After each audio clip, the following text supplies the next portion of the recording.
Cassie Carvalho, Dec Pepito, and Jonah Perdido. Coach Kuku, congratulations for this victory. What can you say about your team's effort in the first round? Well, siyempre masaya, unang-una. Tapos,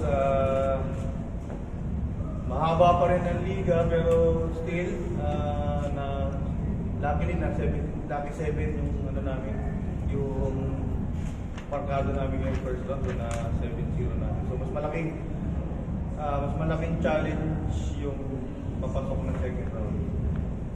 Kasi nga, grabe na rin yung nilalaro ng mga bata, tapos sumabay pa si Railing.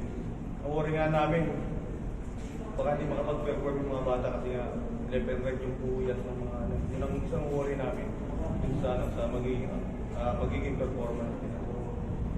Siguro, hinawakan lang nila yung kung ano meron kami, yung sistema na meron na talagang team effort talaga, collective effort. So, yun naman.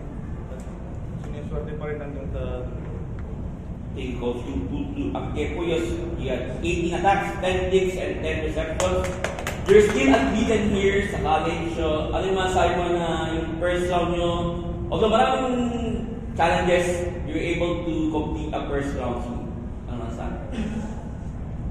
Ayun nga, sinabi namin last time na sinimula namin ang maganda yung first round and grateful kasi natapos namin ang with a win. And I know na madami kaming tatrabahuin and madami kaming i-adjust sa mga susunod pang mga games and talagang bawal kang mag-relax kasi may second round. Thank you, Cassie. You had 22 excellent sets, 3 attacks, and 2 service aces. So, what can you say about bringing the team to a perfect 7-0 record in the first round? What can you say? Super grateful po ako na umabot kami sa 7-0. Although wala talaga may expectation ngayong season, tinatake lang talaga namin 1 game at a time.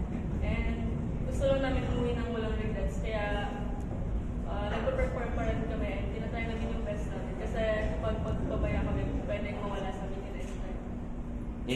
Shona, you have 16 points, including 2 blocks. And so, what can you say about yung first round nyo so far? Anong masasabi mo? Siyempre, makababali ka, pero ano yung masasabi mo na nakapuno na kayo ng 7-0?